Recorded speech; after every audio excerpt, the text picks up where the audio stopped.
धरिला पंढरीचा चोर, धरिला पंढरीचा चोर, गळा बांधून आदोर, हृदय बंदे खाना केला आत विठ्ठल कोंडीला, शब्दे केली जडाजोडी, विठ्ठल पायी घातली बेडी, धरिला पंढरीचा चोर, गळा बांधून आदोर, सोहम शब्दांचा मारा केला आत विठ्ठल कोंडीला, धरिला पंढरीचा चोर, गळा बांधून आदोर, जनी मने बा विठ्ठला, जीवेन सोडी मी तुला, धरिला पंढरीचा चोर, गळा बांधून आदोर, पांडुरंगा करू प्रथम नमः, करू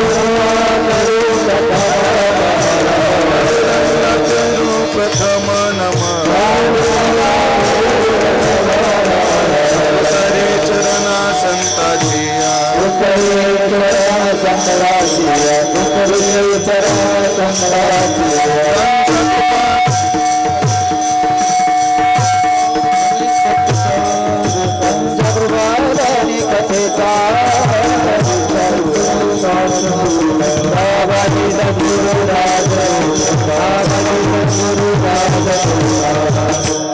लोकाभिरामं रणरंगधीरं राजीव नेत्रं रघुवंशनाथं कारुण्य रूपं करुणाकरंतं श्रीरामचंद्रं शरणं प्रपद्ये, संपाद्य ज्ञानं च विधाय भक्तिं विलोकितो येन समाधिराजः, वैराग्यवंतं सुविचारयुक्तं नमामि जोगं शिरसा गुरुंतं, जयांचे केलिया स्मरण होय सकळ विद्यांचे अधिकरण, तेच वंदू श्रीचरण श्री गुरूंचे ते नमस्कारूनी आता, धरिला पंढरीचा चोर, गळा बांधून आदोर, धरिला पंढरीचा चोर, गळा बांधून आदोर. गेंटबल अजून थोडा वाढवा बरं, गेंटबल वाढवा. रामकृष्ण हरी वाढवा अजून थोडासा, ट्रबल वाढ, कडक करा आवाज. उपस्थित सर्व भाविक सज्जन वैष्णव गुणीजन महाराज मंडळी यांच्या पावन आणि सन्माननीय उपस्थितीमध्ये परम पावन परमात्म्याच्या दरबारात आज आपण चिंतना करता जो अभंग निवडलाय तो संत शिरोमणी नामदेवराय यांच्या सदशिष्या संत शिरोमणी महिला संत जनाबाई महाराज यांचा अत्यंत गोड सुंदर प्रसिद्ध सर्वांना चालीसह पाठ असणारा सुंदर असा अभंग आज आपण चिंतनात निवडलाय, की ज्या अभंगातून संत जनाबाई महाराज आपल्या जीवनात भक्तीच्या माध्यमातून जो पुरुषार्थ केला तो पुरुषार्थ एका रूपकातून तुम्हा आम्हाला समजावून सांगणारा अभंग आहे. विठाला विठाला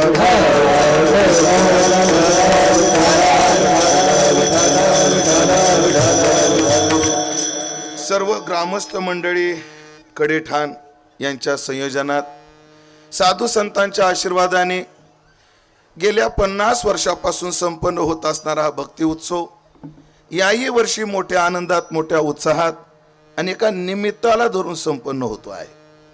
ते निमित्त म्हणजे आपल्या भक्ती उत्सवाला 50 वर्ष यावर्षी पूर्ण झाले आणि या 50व्या वर्षाचं औचित्य साधून या ठिकाणी हा भव्य दिव्य सुवर्ण महोत्सवी वर्षाचं आयोजन उत्सवाचं आयोजन मोठ्या दिमाखात आपण केलेलं आहे. मी तर म्हणेन आयोजन असं आहे कडेठाणनी नियोजनाचा कडेलोट केलेला आहे आणि हे सर्व नियोजन होत असताना या उत्सवात एक सेवा करण्याचं सौभाग्य मलाही प्राप्त झालं.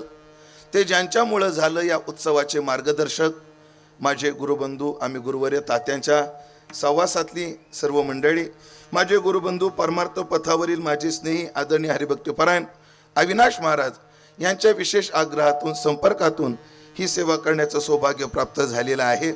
तरी ज्ञानोबाराय तुकोबाराय जशी बुद्धी देतील तसं मी अभंगाचं चिंतन आपल्या नियोजित वेळेमध्ये पूर्णत्वाकडे नेण्याचा प्रयत्न करणार आहे. ही चिंतन सेवा पूर्णत्वाकडे जात असताना आज या ठिकाणी वारकरी संप्रदायाचं भजन वैभव गुण वैभव या ठिकाणी भरभरून नांदत आहे. त्यामध्ये वारकरी संप्रदायाचा मुलुक मैदान तोफेचा आवाज ज्या म्हणून ज्यांच्याकडं पाहिलं जातं, यूट्यूब उघडलं की जे आवाज सध्या यूट्यूबवर गाजतात त्या आवाजातील एक लाडका आवाज आदरणीय आमचे सुनील महाराज यांची उपस्थिती आहे. त्याचप्रमाणे वारकरी संप्रदायातील एक दिग्गज आवाज आदरणीय आमचे रिंकेश महाराज त्यांची उपस्थिती आहे. आपल्या गावचे सुपुत्र पण उभ्या महाराष्ट्रात ज्यांनी आपल्या आवाजाने आपल्या कलेने आपल्या स्वभावाने एक छाप निर्माण केली असे आमचे आदरणीय हरिभक्तीपरायण आदित्य महाराज यांची उपस्थिती आहे. त्याचप्रमाणे आदरणीय दिनेश महाराज यांची उपस्थिती आहे. आदरणीय अमोल महाराज यांची उपस्थिती आहे. आदरणीय हरिभक्तीपरायण संभाजी महाराज यांची उपस्थिती आहे. आणि मृदंगाच्या साथीला महाराष्ट्रात जेव्हा टॉप 10 पकवाजाची यादी काढली जाते की यादी काढली की जे नाव आवर्जून आणि आदरानं घेतलं जातं असे आमचे आदरणीय हरिभक्तीपरायण गणेश महाराज जगताप आणि त्याचप्रमाणे आदरणीय हरिभक्तीपरायण प्रथमेश महाराज यांची मृदंगाची साथ आहे. सर्व वासुदेव टाळकरी मंडळी सर्वांविषयी सद्भाव अभंगाच्या दृष्टीने चिंतनाचा प्रवास चालू करतो. मोठ्या दिमाखात हा उत्सव संपन्न होतो आहे आणि या उत्सवात सेवा करण्याचं सौभाग्य मला आहे. खरं तर मला ही कीर्तन सेवा का बरं दिली असावी हा मला प्रश्न आहे, पण त्याचं उत्तर मला सापडले. काय सापडलंय? एक तर संयोजकाचं मार्गदर्शकाचं माझं असणारं प्रेम हे एक या कीर्तनाला निमित्त आहे आणि दुसरं निमित्त आहे आमच्या अविनाश महाराजाला वाटलं कीर्तनं 7 दिवस आहेत, वजनदार कीर्तनं भरपूर होतील, पण एखादा कीर्तनकार बी वजनदार असावा म्हणून त्यांनी आज मला इथं आमंत्रित केलेलं आहे. सगळ्या टाळकऱ्यांना सांगतो तुम्ही आता फक्त ठोबा रुक्माला नाचायचं, मधात बिलकुल नाचायचं नाही आणि स्टेजवर आज मी आहे. तुमच्या नाचण्यानं जर स्टेज पडलं तर कोणीच मानणार नाही पोरांच्या नाचण्याने पडलं. तुम्ही मायाव खापर फोडणारीच मला चांगलं माहिती म्हणून तुम्ही फक्त आता जीव लावून टाळ वाजवायचा असो सांगण्याचं तात्पर्य. आणि खरं तर आज कार्यक्रम म्हणजे आजचं जे कीर्तन आहे ना, खरं तर काल सप्ताह चालू झाला. कालच आपण वेदांताचार्य आपलं आमचे निवृत्ती महाराज इंदोरीकर यांचं कीर्तन ऐकलेलं आहे. पण काल जरी सप्ताह चालू झालेला असला तरी आजचं कीर्तन ऐतिहासिक कीर्तन आहे. आजचं कीर्तन काय आहे? ऐतिहासिक कीर्तन आहे. काय?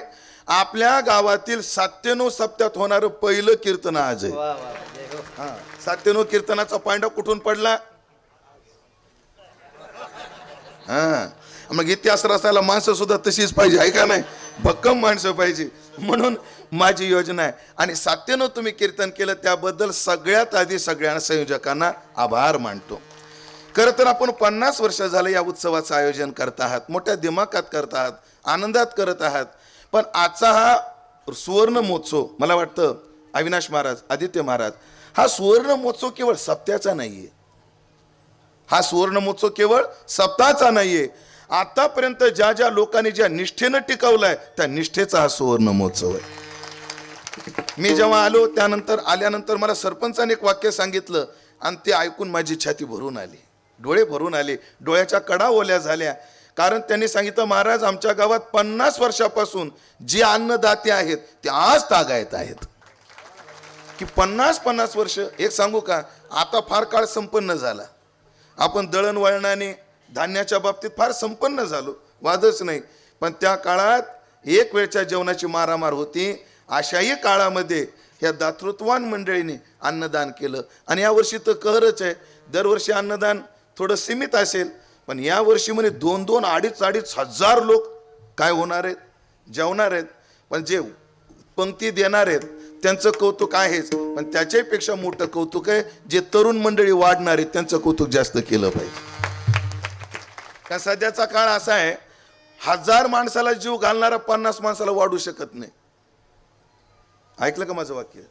1000 माणसाला जीव घालणारा 50 माणसाला वाढू शकत नाही. पण या गावातल्या तरुण मंडळीने ती जिम्मेदारी उचलली आणि ती मंडळी आता कीर्तन संपलं तुम्ही जेवायला बसणार आणि वाढणार कोण आहेत? ही तरुण मंडळी आहे. पण तरुण पोरांनो तुम्ही वाढता म्हणजे काय उपकार करीत नाही. त्याची 2 कारणं सांगतो. तरुण पोरं वाढतात ते उपकार नाही करत. त्याचं पहिलं कारण आहे अटल बिहारी वाजपेयी म्हटले हमारी संस्कृती हमारी विरासत है और इस देश का जवान उसका रक्षक है. आमची संस्कृती जर जपायची असेल ती कोणाच्या हातात आहे? तरुणाच्याच हातात आहे की नाही? आणि दुसरं कारण शास्त्र काय म्हणतं माहिती आहे का तुम्हाला? जो तरुण पोरगा, लक्ष देऊन एवढं वाक्य ऐका, जो तरुण पोरगा पहिल्या पंक्तीला जेवायला बसतो त्याचं लग्न लवकर जमत नाही असं शास्त्र आहे. हा ना सुनील महाराज? जो तरुण पोरगा पहिल्या पंक्तीला जेवायला बसतो त्याचं काय जमत नाही? लग्न जमत नाही. दिनेश महाराज मला लय पहिल्या पंक्तीला बसायचा नाद होता. ज्यांच्या लक्षात आलं त्यांना धन्यवाद. ज्यांच्या नाही आलं तुम्ही ताण घेऊ नका. कीर्तन सप्ताह झाल्यावर ताण घ्या, आता काही ताण घेऊ नका. असो, अशा मस्त वातावरणामध्ये हा उत्सव आहे आणि या उत्सवामध्ये एक अभंगाचं चिंतन करायचं आपण ठरवलंय. जनाबाई महाराजाचा अभंग आहे, पुरुषार्थ सांगणारा अभंग आहे. पुरुषार्थ शब्दाचा शास्त्रात काय व्याख्या आहे ती आता विस्तार करत नाही. एकाच वाक्यात जर सांगायचं ठरलं, पुरुष म्हणजे जीव, एवं जीव चैतन्य आघवे, हे क्षर पुरुष जाणावे. 3 प्रकारचे पुरुष आहेत. एक क्षर पुरुष आहे, एक अक्षर पुरुष आहे, एक उत्तम पुरुष आहे. क्षर पुरुष कोण आहेत? कुठंच तो क्षर उच्चते. अक्षर पुरुष माया आहे. परत क्षर सर्वानी भूतानी, सर्व जीव काय आहेत? क्षर आहे. आणि उत्तम पुरुषस्तु अन्य हा परमात्मा इति उदावृता, परमात्मा हा उत्तम पुरुष आहे. म्हणून उत्तम नाही, आपल्याला कोणता पुरुष घ्यायचा आहे? जीव पुरुष, क्षर पुरुष घ्यायचा. याला पुरुष असं म्हणतात. आणि हा जीव ज्याची इच्छा करतो, ज्या अर्थाची इच्छा करतो, ज्या विषयाची इच्छा करतो, त्याला पुरुषार्थ म्हणतात. जीव प्रामुख्याने 4 गोष्टीची इच्छा करतो. कर्तव्याची इच्छा करतो, त्याला धर्म पुरुषार्थ म्हणतात. हो, भोगाची इच्छा करतो, त्याला काम पुरुषार्थ म्हणतात. धनाची इच्छा करतो तेव्हा त्याला अर्थ पुरुषार्थ म्हणतात. आणि जेव्हा संसार सोडून परमात्म्याला भेटायची इच्छा करतो किंवा जाऊन भेटतो, त्याला मोक्ष पुरुषार्थ म्हणतात. असे 4 प्रकारचे पुरुषार्थ आहेत. मला त्याही 4 पुरुषार्थाचा विचार सध्या करायचा नाही. मला जनाबाई महाराजांचा एकच विचार सांगायचा आहे या अभंगातला. पुरुषार्थ शब्द शास्त्रातला घेऊच, वादच नाही, पण व्यवहारातला पुरुषार्थ शब्द घेऊ आपण. व्यवहारात पुरुषार्थ कोणाला कशाला म्हणतात? जे सगळ्याला जमतं ते करणं कधी पुरुषार्थ नसतं. जे सगळ्यांना जमत नाही ते करणं काय आहे? पुरुषार्थ आहे. याला उदाहरण काय? बाबा, तुम्हाला 1 क्विंटलचं पोतं उचलतं का? तुम्हाला नाही. चोपदार, तुम्हाला 1 क्विंटलचं पोतं उचलतं का? गणेश महाराज तुम्हाला नाही. प्रथम महाराज तुम्हाला नाही. आता अविनाश महाराज, मी हाय क्विंटलाचा पण मला बी उचलत नाही. सहजासहजी 1 क्विंटलचं पोतं कोणाला उचलत नाही. पण एखाद्याला जर उचललं तर काय ताकदवान आहे, काय पुरुषार्थी आहे. हा पुरुषार्थ शब्दाचा अर्थ डोक्यात ठेवा. जनाबाई महाराजांनी आज पुरुषार्थ केला म्हणजे काय केलं? जे सगळ्याला जमत नाही ते करून दाखवलं. सगळ्याला काय जमत नाही? 2 गोष्टी जमत नाही. आम्हाला संसार सुटत नाही आणि देव सापडत नाही. आम्हाला सगळ्याला काय सुटत नाही? संसार सुटत नाही आणि देव भेटत नाही. संसार सुटतो का? बोला की नाही. बरं, संसार सोडण्याजोगा आहे का? नाही. संसार सोडण्याजोगा आहे का? नाही. अहो, संसार म्हणजे निव्वळ कटकट नाव, निव्वळ कटकट संसार म्हणजे. भाऊ, तुमचं वय काय आता? तुमचं नाव काय सांगा आधी. तुमचं नाही, तुमच्या मागचे तिथे. हा, तुम्ही. हा, अंकुश भाई, ऐका, तुमचं वय काय आता? 38. लग्न झाले? किती वर्ष झाले अंकुश भाई लग्नाला? 12. एक तप झालं की राव? एक तप झालं. ऐका ना अंकुश भाई, तुम्हाला 2 शब्द विचारायचे. अंकुशच नाव म्हणले ना तुम्ही. ऐका, खरं सांगा, लग्नाच्या आधीचे दिवस चांगले होते का नंतरचे चांगले आहेत? गावाला माहितीये, पण मला माहित नाही त्याचं काय. मला सांगा तुम्ही. मला कळालंय, सांगायची गरजच नाही. कळालंय मला काय येतं. आधीचं जीवन वेगळं, नंतरचं कटकटीचं जीवन आहे. मला माहितीये. हो, मला जरी नसली, मी रेकॉर्ड ठेवू नये ना. बरं, जाऊ द्या. एकाला टार्गेट करण्यापेक्षा अख्ख्या गावाला टार्गेट करतो. श्रोत्यांना, ज्यांचं लग्न झाले त्या पुरुषांना विचारतो, त्याने हात वर करा बरं. ज्यांचं लग्न झाले त्यांनी हात वर करा. अविनाश महाराज, एवढे ब्रह्मचारी या गावात? एवढे ब्रह्मचारी सध्या आळंदीत भेटणार. गणेश महाराज, एवढे ब्रह्मचारी तुम्ही आहेत ना काल्यापर्यंत? हा, 4-5 ब्रह्मचार्याचे नंबर लिहून घ्या. कळस बसवायला लय अडचण येते हो. मला जर कोणी म्हणलं कळस बसवायला ब्रह्मचारी, सरळ मी कडे ठाणला पाठवेल माणसं. आता एवढे ब्रह्मचारी, वादच नाही.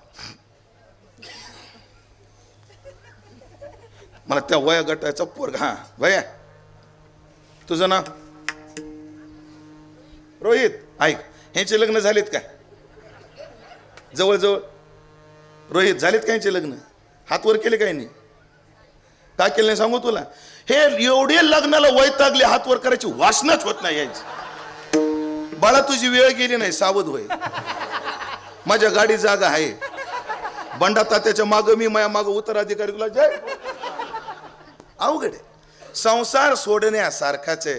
जरी आपल्याला विनोदाचं वाटत असलं तर कधीतरी गांभीर्याने विचार करा, ह्याच्यात रमण्यासारखं आहेच काय?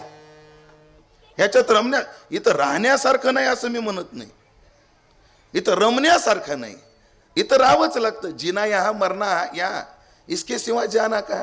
मी जर आता जर म्हटलो अरे संसारात कटकट येत सोडा डोंगराव जा, आणि तुम्ही सगळे डोंगराव गेले, जाणार नाही, मला विश्वास आहे. अवघड आहे. म्हणून संसारात राहणं अडचण नाही, संसारात रमणं अडचण आहे. संसार रमण्यासारखा आहे का? नाही. पण संसार सुटत नाही, संसार सुटत नाही. आणि संसार सुटल्यावर देव लवकर भेटत नाही. पण जनाबाई महाराजांनी एक केलं, संसार सोडला, संसाराच्या पाया पुढा पळती वितराग होडा, जिया ब्रह्मपदाचा कर्मकडा घाली ती मागा, उठले नि वैराग्य जेने हात्रीवर गुआयसेने सांडणे, कैसेने सांडणे, जैसे वमोनिया सुने आताची गेले, विषे रांधली रससोय, ती जेवणारा ठाऊकी होय, तो टाटची सांडूने जाई जिया परी, तेवी संसार या समजता, जाणी जे जै अनित्यता, तो वैराग्य दौडिता पाठी लागे, नाराचीच अंथुरणे, पूयपंकी लोळणे, तैसे माने भोगणे ऐहिकीचे, स्वर्गादी मानसे ऐकोनिया मानी ऐसे, कुहिले पिशित जैसे श्वानाचे गा. तात्पर्याचे कोवी सांगतो, ऐहिकीचे का स्वर्गीचे, भोग पायक झालिया इच्छेचे, ते भोगावे हे न रुचे मना माझी. हा पुरुषार्थ आहे. त्यांनी संसार सोडला, सुटत नाही. महाराज संसार सोडणं एवढं सोपं नाही. मला वाटतं तुम्हाला तालुका दौंड, जिल्हा पुणे, तुमच्याकडे एक शब्द निश्चित आहे, पाला पाचोळा. ज्याला काहीच किंमत नाही त्याला आपण काय म्हणतो? पाला पाच. काय माझ्या पुढे ट्रुटर करतो, कचरा आहे आपल्या पुढे, तो कचरा आहे, पाला पाचोळा आहे, ठोकला तर उडून जायचे. ज्याला काहीच किंमत नाही त्याला आपण काय म्हणतो? ज्याला काहीच किंमत नाही त्याला शब्दप्रयोग काय केला जातो? पाला पाचोळा. मग मला विचारायचे, तंबाखू काय आहे? तंबाखू काय? पाला पाचोळाच आहे ना. आणि मग कधीतरी गणित लावा, आम्हाला पाला पाचोळा सुटना, तंबाखू नावाचा पाला पाचोळा आम्हाला सुटेना, तर संसार कधी सोडायचा? पण जनाबाई महाराजांनी तो पुरुषार्थ केला. बाबा सूर बंद करा, त्याला ठोका, थोडासा चर काढा सूर. हा इथं या स्वरावर न्या. इथे समोर आहे हातोडी, इथे इकडं माझ्याकडे बघा, इथे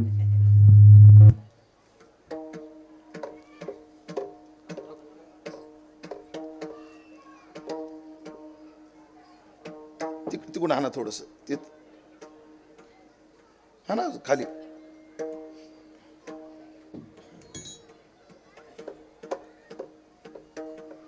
तिथं हा ना, हा तिथं हा.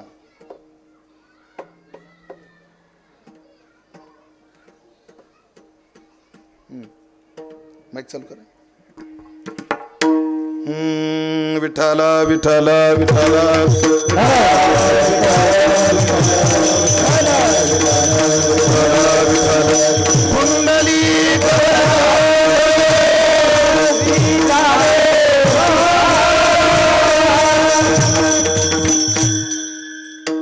म्हणजे आम्हाला पाला पाचोळा सुटना तर संसार कधी सुटायचा?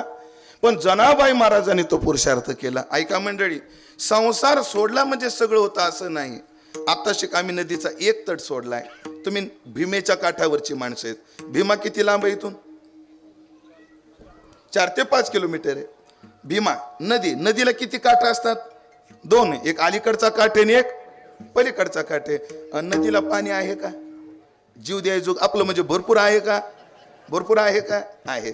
ऐकला, ऐका, नदीचा हा काठ सोडला म्हणजे तो लगेच तो काठ येत असतो का? लगेच येत नाही तो काठ. मध्यंतरी पोहावं लागतं तेव्हा तो काठ येतो.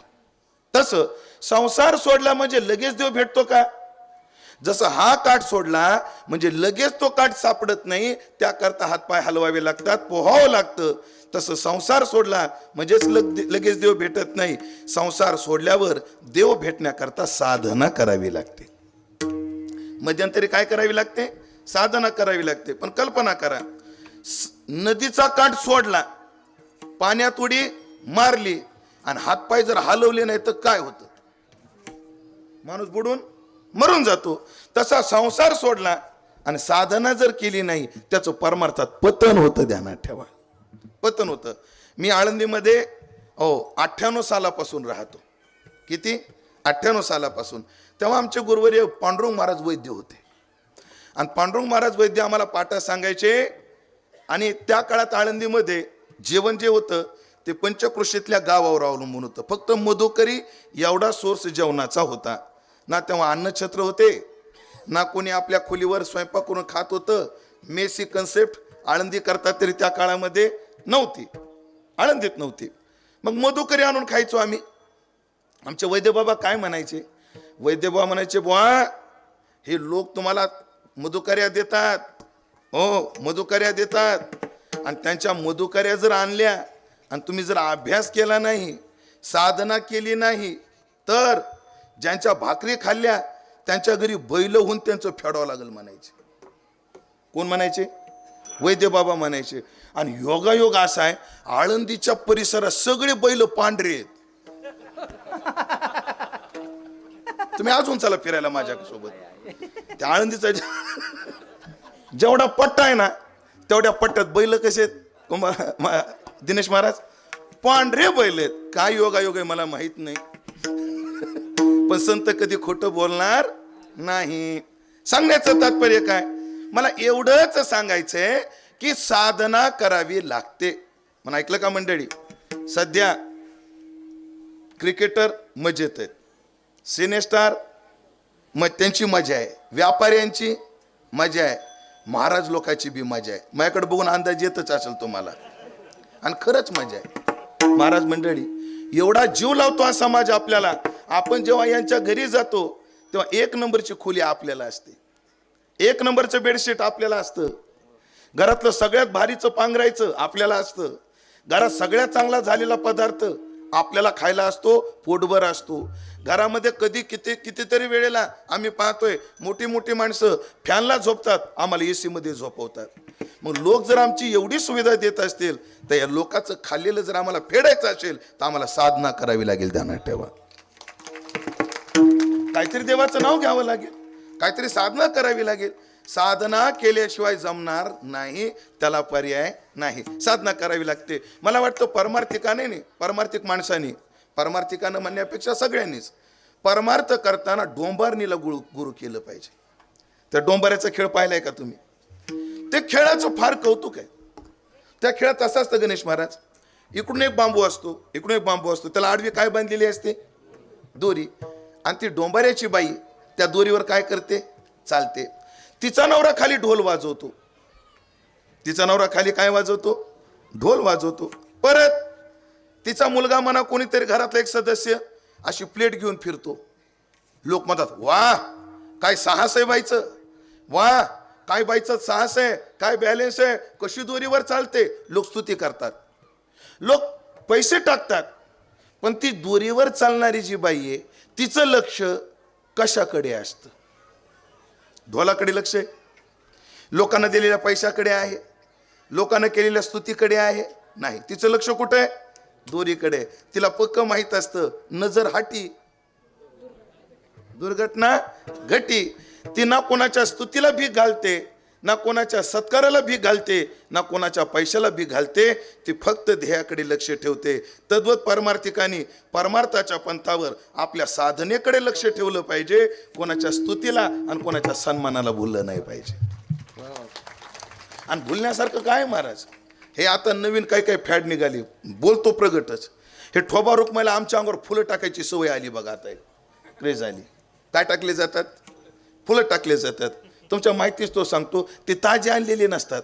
रात्रीच्या कीर्तनकाराला जे हार घातलेला असतो ती लुचलेले असतात. देवा शपथ. लोक आपल्या बापाचं बारसे जेवलेले आहेत आणि त्या लोकांनी खूप फुलं टाकले. अरे शिळे होते, आणि ते फुलं टाकण्यात मजा नाही महाराज. तुम्ही फुलं टाकतात, तुम्हाला मजा दिसते, आमचं स्वागत दिसतं, पण त्या फुलातले किडे कोण्या कोण्या सांधी जाऊन काय काय करतात आम्हाला माहिती. बरं कीर्तनात खाजी तबी येत नाही हो, काय सांगायचं तुम्हाला, लय ताप येतो. पुन्हा सन्मानाला भुलून चालत नाही. मग त्या परमार्थिकांनी त्या पंथावर चालत असताना ध्येयाकडे लक्ष ठेवून साधना करावी लागते. जनाबाई महाराजांनी पहिला पुरुषार्थ केला, घरादाराचा त्याग केला.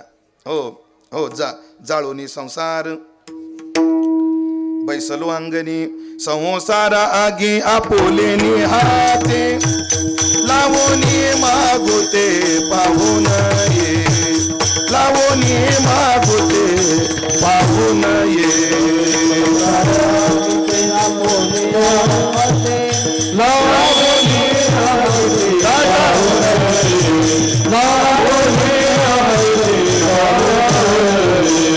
संसारा हाती आपुलेनी हाते, लावूनी मागोते पाहू नये, लावूनी मागोते पाहू नये.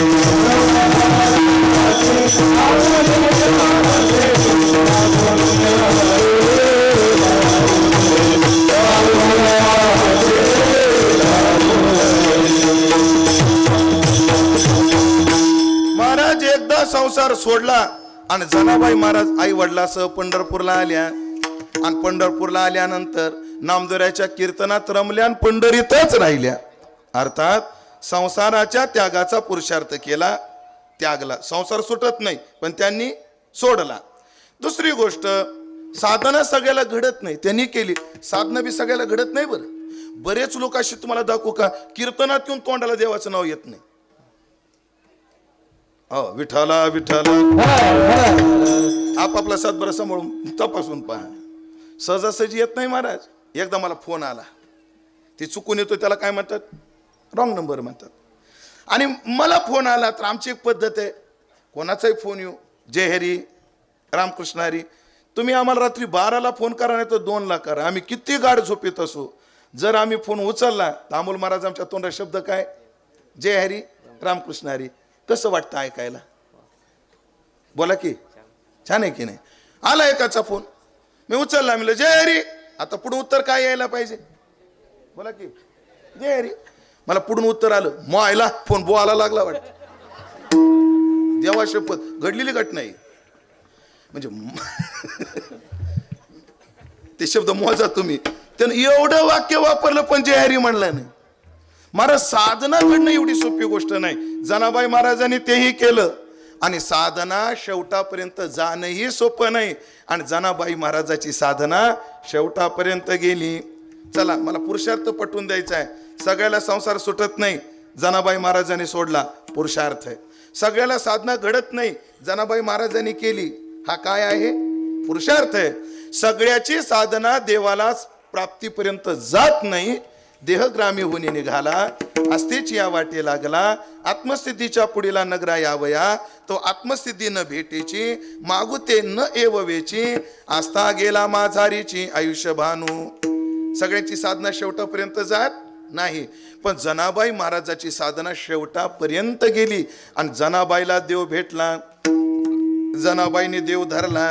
आणि तो देव जो धरला तो तुम्हा आम्हाला समजून सांगण्याकरता त्या प्रवृत्त झाल्या. पण प्रवृत्ती त्यांची कशी आहे, आज जनाबाई आम्हाला देव धरला हेच सांगतात, पण एका रूपकाच्या भाषेत, रूपक हा अलंकार आहे, रूप कान असतात, पण त्याच कानामध्ये नथ जर घातली तर कानाची काय वाढते, शोभा वाढते. उगच नाक असतं जाफराबादी मशीन पाय दिल्यासारखं बसक, पण त्याच्या जर झुंबर घातले तर नाकाची काय वाढते, काय झालं, उलट झालं का, उलट नाही झालं, मी मुद्दाम उलट केलं. मी वापस आहे का नाही, उगच चिपड्या रानात फिरून फायदा होत नाही. जागेत ना हाय ना वापसा, ऐका कसं तरी शरीर असतं, पण त्याच्यावर अलंकार घातले की त्याची काय वाढते, शोभा वाढते. तद्वत ऐका मंडळी, तसं भाषेचे सुद्धा अलंकार असतात आपल्या बोलण्याचं सौंदर्य वाढवणारे. त्या आधीमध्ये रूपक, यमक, अनुप्रास, श्लेष हे त्याचे काय आहेत, अलंकार आहेत. त्याच्यात दोन प्रकार, अर्थ अलंकार आणि शब्द अलंकार. शब्दाची खेळी केली की कसं सौंदर्य वाढतं, त्याला एक उदाहरण सांगतो. राजकीय क्षेत्रात वक्ता हा शब्द आला की काय काय नावं डोळ्यासमोर येतात.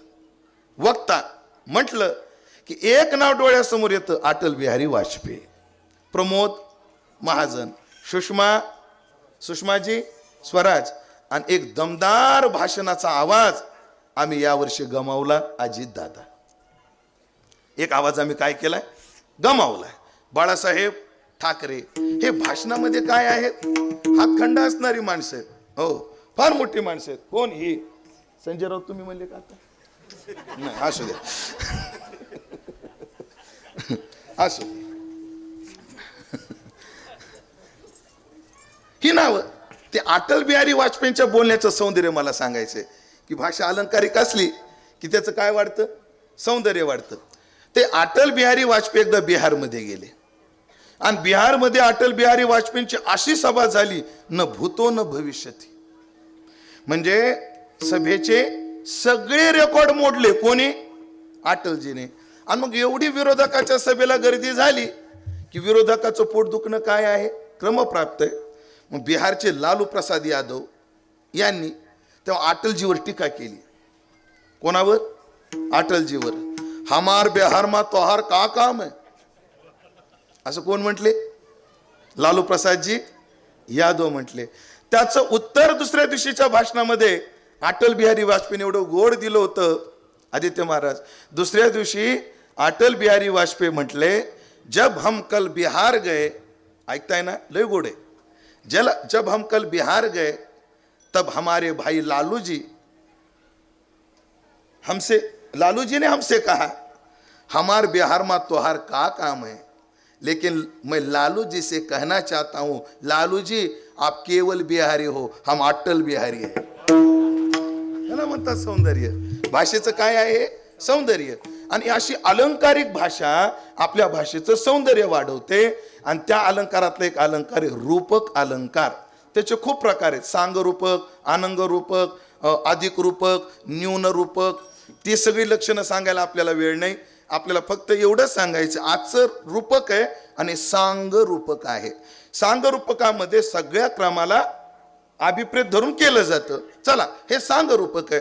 जनाबाई महाराज आज तुम्हाला मला देवच समजावून सांगायचं आहे, मी देव धरलाय हाच पुरुषार्थ सांगायचा आहे. पण जनाबाई महाराज आज रूपकाचा आधार घेतात आणि उपमेय उपमानाची सादृश्यता कल्पून एक रूपक अलंकार करतायत. आज त्या देवाला देव धरला अशी भाषा न वापरता काय भाषा वापरतात?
पंढरीचा चोर. आज जनाबाई महाराज मी देव धरला ही भाषा वापरत नाहीत. भाषा काय वापरतात? मी पंढरपूरचा चोर धरला, म्हणजे रूपक आहे. म्हणजे उपमा आहे चोराची आणि उपमेय आहे पांडुरंग. मग रूपकात असं असतं, उपमेय आणि उपमानात सादृश्य कल्पावं लागतं. जेव्हा आम्ही म्हणतो खरंच आमचे गायक म्हणजे भीमसेन जोशीच आहेत, उपमा कोणाची? भीमसेन जोशीची. दिली कोणाला? ह्या गायकाला दिली, XYZ गायकाला दिली. मग जेव्हा भीमसेन जोशीची उपमा एखाद्या गायकाला दिली तेव्हा निदान त्याचा स्वर लागला पाहिजे, तेवढं तरी त्याच्यात काय पाहिजे? सादृश्य पाहिजे. कारण महाराज, सुनील महाराज, स्वर न लागणारे 100 संगीत विशारद माझ्या ओळखीचे आहेत. किती किती? 100 संगीत विशारद, ज्यांना काय कळत नाही? स्वर कळत नाही. आणि मृदंग अलंकार 150 ओळखीचे, ज्यांना सम कळत नाही. काहीतरी सादृश्य पाहिजे. रामचंद्रासारखा आहे, चंद्र जसा तेजस्वी आहे तसा राम तेजस्वी, सादृश्य. तसं जनाबाईने आज देवाला चोर म्हटलं. आता पांडुरंगात आणि याच्यात चोरात काय सादृश्य आहे त्याचा विचार आपल्याला थोडा विस्तारानं करायचा आहे. कारण काय, मूळ अभंगातला गाभा हाच आहे चोर, आणि हा चोर विस्तारानं सांगितला. अर्थात एकदा मसाला वाटून ठेवला की भाजीच्या फोडणीला वेळ लागत नाही. आधी चोर समजावून सांगतो. ए पोरो, तुम्हाला एक छोटा प्रश्न आहे, चोर कोणाला म्हणतात? वा, हुशार पोर आहेत, हुशार बी आहेत, चाबरी आपला असो, हुशार आहेत पोर. चोर करतो त्याला काय म्हणतात? चोर. तसा पंढरपूरचा पांडुरंगाला काय म्हणल्या जनाबाई? चोर. याला चोर म्हटल्या. मग चोऱ्या करत असला पाहिजे. हा काय चोरतो आधी हे सिद्ध करू. महाराजा चोऱ्या करतो. काय चोरतो? चित्त चोरी येले नंदाच्या नंदने, चित्त चोरी येले नंदाच्या नंदने,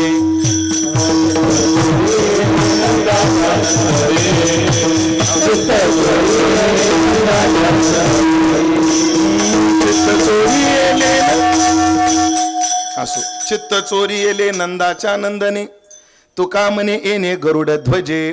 काय चोरतो? हा चोर चित्त चोरतो. सावडे रुपडे चोरटे चित्ताचे. कधीपासून चोरतो? व्रजे वसंतम नवनीत चोरम, गोपांगनानां च दुकूल चोरम, श्रीराधिकायां हृदयस्य चोरम, चोराग्रगण्यम पुरुषम नमामि.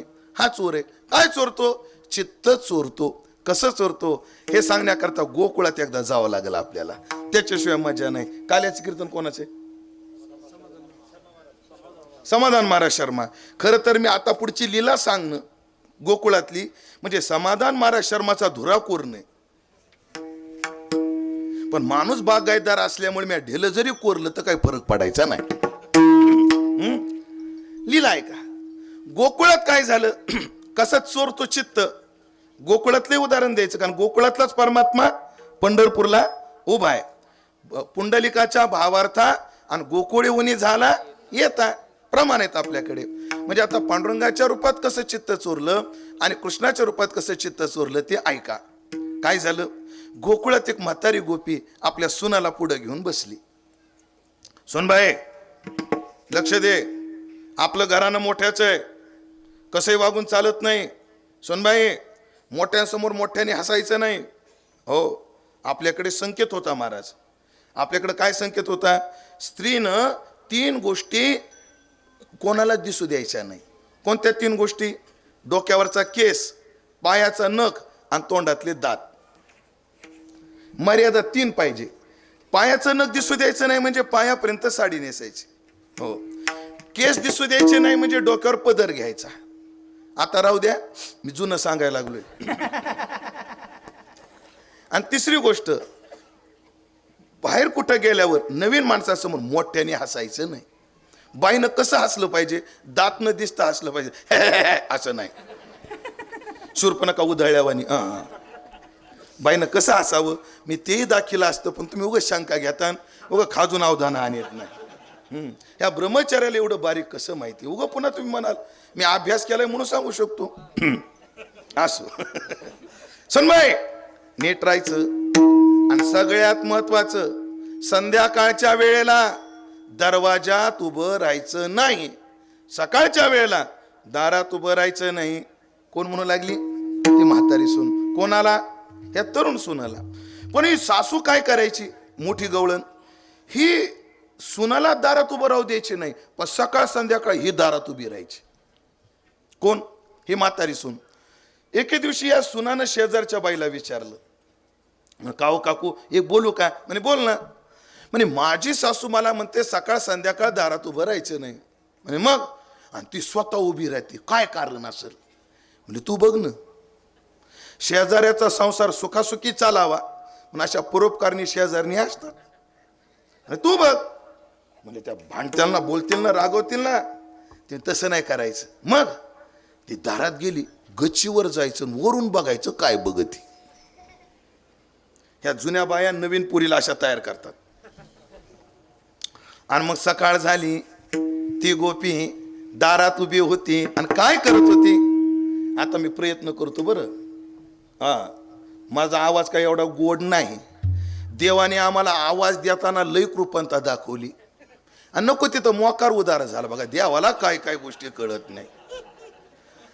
आमच्या सुनील महाराज, आमच्या आदित्य महाराजाचा आवाज म्हणजे समृद्धी महामार्ग, कुठं स्पीड ब्रेकर नाही. आमचा आवाज म्हणजे प्रधानमंत्री ग्राम सडक योजना आहे. कोणाची कोंबडी जरी मेली, सरपंचाची परवानगी न घेता स्पीड ब्रेकर टाकला जातो. म्हणून सांभाळून घ्या, समजून घ्या, पण भाव गोड आहे. आता ऐका, मी म्हणतो ते सगळ्यांनी मागं म्हणायचं. टाळ वाजवायचा नाही, पकवाज वाजवायचा नाही, फक्त अधूनमधून मला स्वर द्यायचा. ती गोपी काय पाहत होती थोडासा ऐकू देता आला तर पहा. तुम्ही पण भजनाचा आनंद लुटायचा असेल तर. प्रातकाळी तो वनमाळी, प्रातकाळी तो वनमाळी, घेऊन जातो धेनू, घेऊन जातो धेनू, उभी मी राहे, उभी मी राहे, वाट मी पाहे, वाट मी पाहे, केव्हा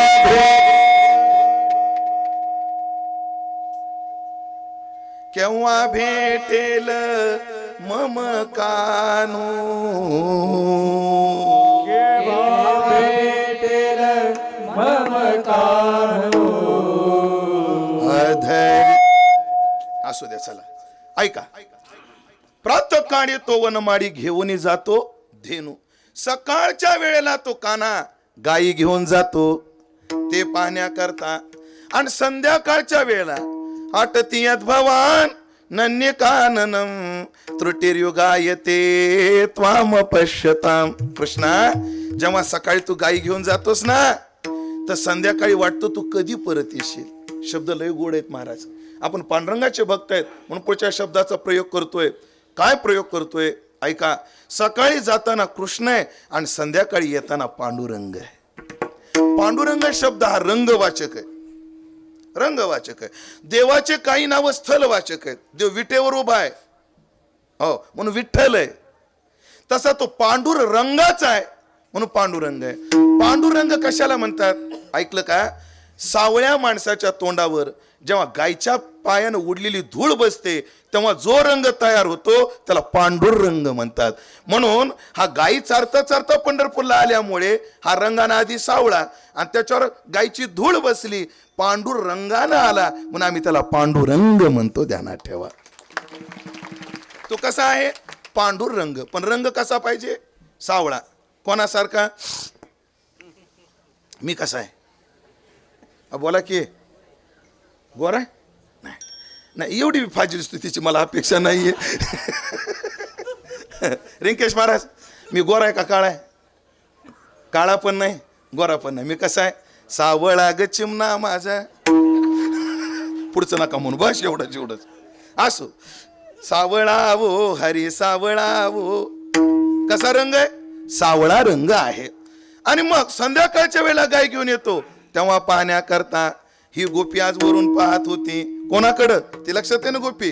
हो. प्रातकाळी हाय तसंच राहू द्या, काहीच नका करू बदल, हाय तसं राहू द्या, इको नका देऊ, काय नका देऊ, असू द्या.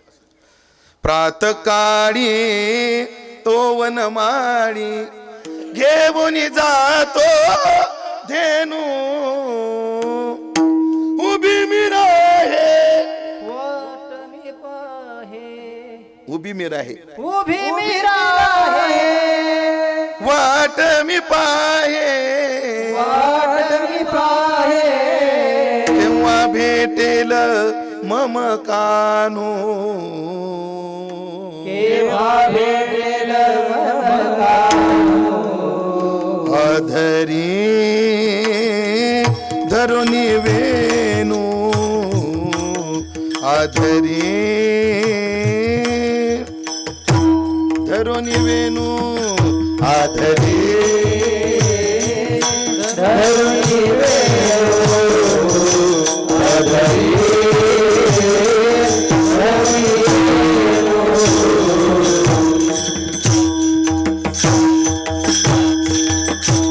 महाराज, आज त्या गोपिकेनं पहिल्यांदा कृष्णाकडे पाहिलं आणि कृष्णानं तिच्याकडे पाहिलं. दृष्टादृष्टी वेदित आहे आणि बघता काय चोरलं ना तिचं चित्त. हरीने माझे हरिले चित्त, हरीने माझे हरिले चित्त, हरीने माझे हरिले चित्त, हरीने माझे हरिले चित्त, हरीने माझे हरिले चित्त. शिट्टी काय करा तुम्ही, इफेक्ट काहीच देऊ नका, आहे तसं राहू द्या. ते काय व्हायलंय, मी जीव लावून तवा तापवितो आणि पुन्हा त्याच्यावर पाणी पडत आणि मग मी लई एका कीर्तनात मला वाळून जायचं नाही. किती घेऊ मी ताण. राहू द्या, आहे तसं राहू द्या, काय अडचण नाही. त्यांची बी तळमळ आहे, सगळं चांगलं व्हावं. कधी कधी टेक्नॉलॉजी साथ देत नाही, त्याला ते तरी काय करतील. पण उद्या सुधारणा झाली पाहिजे याची काळजी घ्या. आणि माझा अल्पसा अनुभव असा आहे, मला लय याच्यातलं कळत नाही, व्होल्टेज कमी पडते असा माझा अंदाज आहे. सगळे गाय लागल्यावर आता बाकी करते, पण घर नाही पाडता यायचे आपल्याला, हे आता असं ठेवावं लागणार आहे. याच्यातच तुम्हाला अजून काय करता येईल ते करा. कारण अविनाश महाराजाच्या शब्दावर महाराष्ट्रातील फार मोठी मोठी कीर्तनकार मंडळी येणार आहेत. उद्या तर आमचे विशाल महाराज खोले येणार आहेत. उभ्या वारकरी संप्रदायात पिंगळा फेम म्हणून त्यांची काय आहे, प्रसिद्धी आहे. मग आपल्याला ह्यांचा आनंद लुटायचा असेल, तुमच्याही काही अडचणी असतील, त्या अडचणीला कशी मात करता येईल ती करा. माझं जाऊ द्या कसं बी, पण उद्यापासून सुधारणा करा, बाकी काही नाही. असू द्या, तुम्ही माझ्याकडं पहा आता.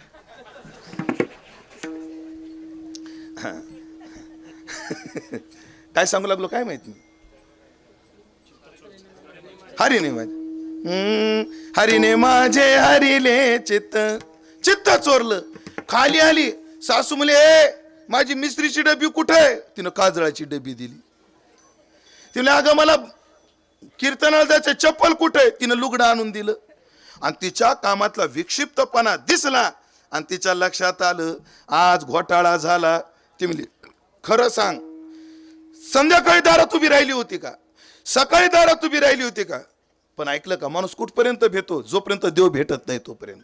एकदा देव भेटला मग कशाची भीती राहत नाही. देव देखिला आणि तो नाही कोणा भ्याला. ते म्हणले हो मी पाहिलंय, आज पाहिलं तर पाहिलं, उद्यापासून तर तंगड तोडून हातात देईल.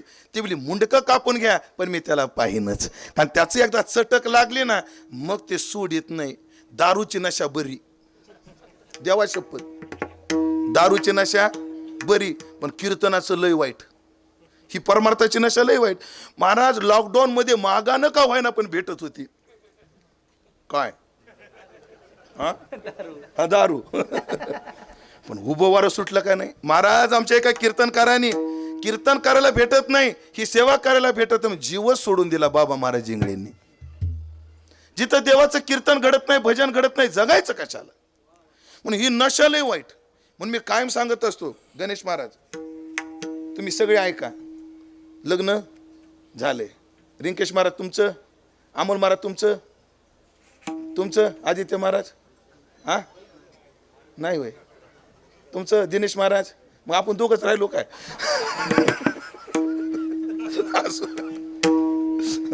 हो महाराज, आम्हाला करायचं नाही, पण पाहुण्याने अजून पिच्छा सोडलेला नाही. काय सांगायचं तुम्हाला. अहो बंडा तात्याच्या सहवासात मी किती दिवस झाला आपण सोबत आहे तात्याच्या, निदान 28 वर्ष झाली मी तात्याच्या सहवासात आहे. किती वर्ष? 28 वर्ष. आणि तात्याच्या पाठीमाग आम्ही ब्रह्मचर्य आश्रमाचं काय करतोय, पालन करतोय. जास्त तर नाही सांगत, माझं बोलणं फुगिरीच होईल, पण या क्षणापर्यंत 7-12 कोरा आहे. हे कीर्तनात मी काय करू शकतो, सांगू शकतो. चाललंय ना बरं, बोला की चाललंय ना बरं. पाहुण्या रावण्याला बघवत नाही महाराज. एका पाहुण्यानं गेल्या महिन्यात मला सोयरी काढली. आता तुम्हाला काय सांगावं. देवा शपथ कीर्तनात सांगण्याजोगं नाही, पण तुम्ही माझ्या जवळचे म्हणून सांगायला. त्या पाहुण्याला म्हणलं, पाहुणे माझं वय आता 44 आहे, तिचं बी 39 आहे म्हणजे. हा ना. त्याला म्हणलं तुला अक्कल रे. अरे माझं वजन 110 आहे, ती बी दोयरी हाडाची 98 आहे म्हणले तिचं बी. असा चिडलो मी. अरे सकाळी उठला आणि डोक्यावर पडला आणि मी भेटलो काय तुला, अक्कल आहे तुला? अरे मी महाराज आहे, ती बी महाराजी नाही. ओट मला लय बेकार आहे पाहुणे रावणे. बस आहे बाबा, बस अवघड आहे तुमचं. झालंय तुमचा सांगतो महाराज. बेवड्याच्या बायकोचा संसार आणि महाराजाच्या बायकोचा संसार लय अवघड. या दोघीचा सत्कार केला पाहिजे. कोणाकोणाचा?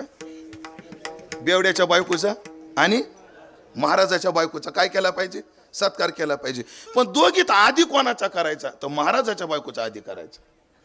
त्याचं कारण आहे, ह्या दोघाचा संसार करणं लय अवघड. त्या माता माऊल्या करतात, खरंच अवघड आहे.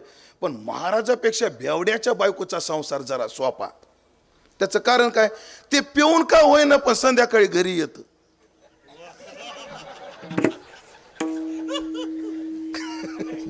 ती बेवड पिऊन का होईना पण संध्याकाळी काय येत, घरी येत. हे एकदा सप्त्याला गेलं, रामनवमीचा काला घेतल्याशिवाय घरी येतच नाही. एवढं अवघड आहे. असो चला, मी सांगत काय होतो, कुठून आलो काय माहित, काहीतरी विषय चालला होता आपला. हा, हरिणी माझी हरली चित्त. संसारात चित्त लागतं, तिचं चित्त चोरलं. ती म्हणली याच्यानंतर माझा जीव गेला तरी बेहतर, पण मी त्याला सोडणार नाही. असा चोर आहे, चित्त चोरतो. बिदाच्या बादशाचं यानं काय चोरलं, चित्त चोरलं, म्हणून हा चोर सिद्ध झाला. पण चोराचे कोणते कोणते गुण याच्यात आहे तेवढं पहा. आता चोरीचे काही नियम आहेत, लक्ष देऊन ऐका, कामी येते. कशाला समजून घ्यायला म्हणतो मी, अभंग समजून घ्यायला. चोरीचा पहिला नियम आहे, चोरीला जाताना नियम असा आहे, ढिले कपडे घालून जायचं नसतं. चोरीचा नियम काय, चोरीला जाताना ढिले कपडे घालून जायचं नाही. नाही तर चोरीला निघाला धोतर नेसून आणि पळता पळता कह्यात गुतलं तर. आणि धोतर नेसून चोऱ्या करणं सोपं आहे का, देवगुळाचा कडा. ज्याला जमलं त्याला जमू जाणे, सगळ्याला जमत नाही. हा, धोतर नेसतो त्याला 28 वर्ष झालं पण अजून जमाना. चला, चोरीचा पहिला नियम काय, चोरीला जाताना ढिले कपडे घालायचे नसतात. चोरीचा अजून एक नियम आहे, चोरीला जाताना पांढरे कपडे घालून जायचं नसतं. आणि पांढरे कपडे अंधारात लवकर चमकतात. जसं धोत्र नेसून चोऱ्या करणं अवघड, तसे पांढरे कपडे घालून चोऱ्या करणं लय अवघड. जमलं त्याला जमू जाणे. असो, ज्यांच्या लक्षात आलं त्यांना धन्यवाद, नाही तर राहू द्या. आता चोरीचा हा पहिला नियम आहे. पण ह्या पांडुरंगानं चोरीला जेव्हा पंढरपुरात आला ना, हा चोर कुठलचा आहे, पंढरीचा आहे. त्यानं येताना कपड्याची भानगडच ठेवली नाही. नेनो ब्रह्म मार्ग चुकले आणि उघडे पंढरीशी आले. चोरीचा नियम असा आहे, चोरीमध्ये गोर माणूस लवकर दिसतं आणि गोरा माणूस, काळा माणूस दिसत नाही अंधारात. म्हणून चोरीला जाताना गोऱ्या माणसाला तोंडाला काळं लावावं लागत. मग काय होत नाही, चोरीत अंधारात लवकर चेहरा लक्षात येत नाही. म्हणजे तुम्हाला जर जायचं असलं तर तोंडाला काळं लावावं लागल. आम्हाला गरज नाही, कंपनी कामा आलंय गोऱ्या माणसाला. हो, तसं येताना कसं आलं, ठाईचाची काळा, अनादी बहु काळा. अजून नियम आहे महाराज, चोरी करणारा चोर चतुर लागतो, बावलट लोकांचं कामच नाही. चोरी करण्याकरता काय काय चातुर्य लागतं. सगळ्यात आधी भिंतीची परीक्षा करता आली पाहिजे. भिंत कशाची आहे? दगडाची भिंत जर असेल तर त्रिकोणी छिद्र पाडावं लागत. भिंत जर मातीची असेल तर गोल छिद्र पाडावं लागत. आणि भिंत जर विटाची असेल तर चौकोनी छिद्र पाडावं लागत. लक्ष देऊन ऐका, अहो खरं शास्त्र आहे. कारण मातीच्या भिंतीला जर चौकोनी छिद्र पाडलं अख्खं घरच अंगावर पडत. असं छिद्र पाडून आत जावं लागत. चोर काय लागतो? चतुर. नाहीतर मी पेपरला वाचलेली बातमी, काही तरुण पोरं चोरीला गेले आणि काय चोरलं ते म्हणले आपण बँकेचं एटीएमच चोरून आणू, त्या बॉक्स. आणि चोरीला कसे गेले? JCB घेऊन. ते खाटकूट करायची गरजच नाही. म्हणजे डायरेक्ट पहिलं फावडं CCTV कॅमेऱ्यावर मारायचं आणि दुसऱ्या 2-4 फावड्यामध्ये काय करायचं, ATMचं मशीनच फोडून घेऊन यायचं. गेले, पण बावळट होते, चतुर नव्हते. गेले ATM आणायला आणि पासबुकचं प्रिंटर घेऊन आले. काय चोर बावळट नाही लागत. चोर कसा लागतो? चतुर लागतो. अजून सांगतो चोर कसा लागतो? चतुर. ह्याला नामदेव आपा एक गोष्ट सांगायची, सांगू का? 5 मिनिटाच होईल. कसं करू? मुक्कादामाला विचारल्याशिवाय कोयता कसा उचलू? एक चोराची टोळी केडगावून चालली होती चौफुल्याहून, आणि एक डोंबाऱ्याचा खेळ चालला होता. तर एक डोंबारी उड्या मारायचा. त्या चोरात चर्चा चालू झाली. होय, लय भारी आहे म्हणे. हे जर उड्या मारणार आपल्या टोळीत आलं, कोणाची दारू फोडायची गरजच नाही. त्याचा सगळा खेळ होऊ दिला. कोणाचा? त्या डोंबाऱ्याचा. खेळ झाला. त्या डोंबाऱ्याला विचारलं, का रे हा जो तू खेळ करतो या खेळाचे तुला कशी किती भेटतात? ते म्हणे ठरलेलं नसतं आमचं, चांगलं गाव असलं तर चांगले भेटतात. काय झालं? आम्ही डोंबाऱ्याचं बोलायला लागलो. तुम्ही कनेक्शन दुसरीकडे जोडू नका ना. हा, जोडू नका. गाव जर कडेठाणसारखं संपन्न असलं, पण गाव संपन्न आहे हा माझा अंदाज आहे. पक्का अंदाज गाडीत बसल्यावरच येईल. अंदाज येणार आहे. गावात पहिल्यांदा आलोय मी. अजून म्हणजे काय ना, म्हणले एका खेळाचे मला 100-200 भेटतात. चोर म्हणले तू आमच्या टीम मध्ये ये म्हणले. मग तुला एका रात्याची 500 देतो. हा, काम काय? उड्या मारायच्या. काय करायचं? उड्या मारायच्या. ठीक आहे म्हणला. म्हणे कधी येऊ? आज संध्याकाळपासून. संध्याकाळी आला बाबा तू. कोणाच्या टोळीत? चोराच्या. एका माडीजवळ गेले. त्याला म्हणले मार उडी, मार उडी. ती म्हणे उडी मारतो पण ढोल वाजल्याशिवाय उडी जात नाही मला. काय वाजवा लागतो आधी? ढोल. ढोल वाजल्याशिवाय आपली काय जात नाही, उडीच जात नाही मला. पण आता जुने कीर्तनकाराला प्रश्न पडत होता, नवीन पडत नाही. काळानुसार सॉफ्टवेअर सगळ्या गोष्टी अपडेट कराव्या लागतात. तसा दृष्टांत सुद्धा आम्ही आता अपडेट केला नवीन कीर्तनकारांनी. काय केलं माहितीये का सुनील महाराज? त्याच्या कानात आणि खालून वाजवली फोनवर ढोलची रिंग. त्याला काय कानात दिले? ब्लूटूथ. उडी मारली. त्याची उडी गेली पहिल्या मजल्यावर. बरं, याला अनुभव नाही, बावळट ना, हुशार नाही. तिथं जाऊन काय करू? ए हळू ना, चोरीचा मामला हळू ना. म्हणजे काय करू? खालची मुली जड जड वस्तू टाक, सोन्या चांदीच्या. इकडे तिकडे बघू लागला. त्याच्या हाताला आला पाटा आणि वरवटा. काय टाक म्हणले? खालचे जड जड वस्तू. त्यानं पाटा आणि वरवटा टाकला. गोटी नाही, पाटा वरवटा. पुन्हा एकदा टाकू. त्यानं काय टाकला? असा. तुम्ही वरवटा आणि ह्यांचा पाटा. हा, नशीब डोक्यात नाही टाकला.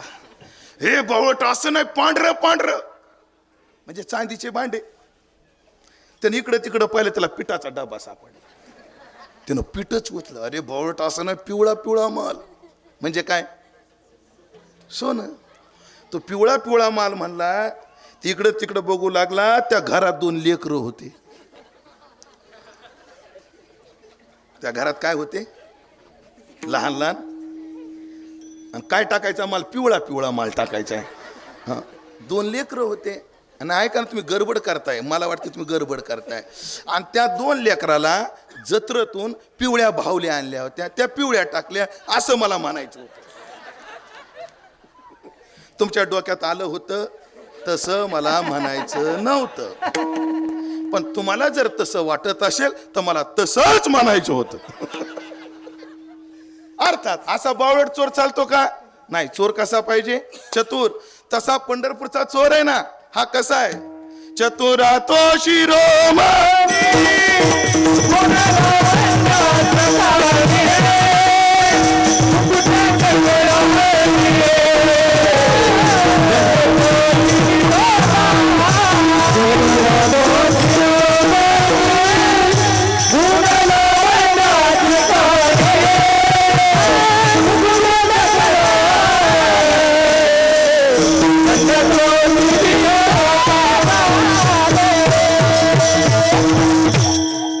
चोर चतुर लागतो, तसा चतुर आहे महाराज. कोणताही चोर कोणत्याही गावात स्वतःहून येत नाही, त्याला त्या गावातला खबऱ्या लागतो.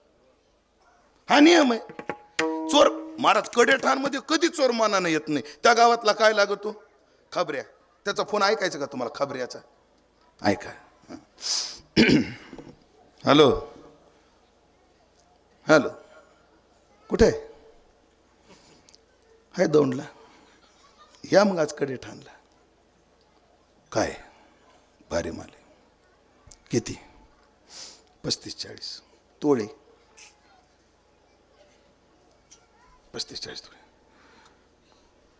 कुठं? आमक्याच्या घरी. बातमी पक्की आहे का? पक्की आहे. मीच आणायला गेलो होतो. मीच आणायला गेलो होतो. हो. खबऱ्या कधी बी अंतर्गतच असतो. हा, सावध राहायचं. हो. स्लीपर चप्पल आणि मूर्ख माणसं मागून शितुडी उडवत असतात, घात करतात. मागून ध्यानात ठेवायचं. हा, लक्षात ठेवायचं.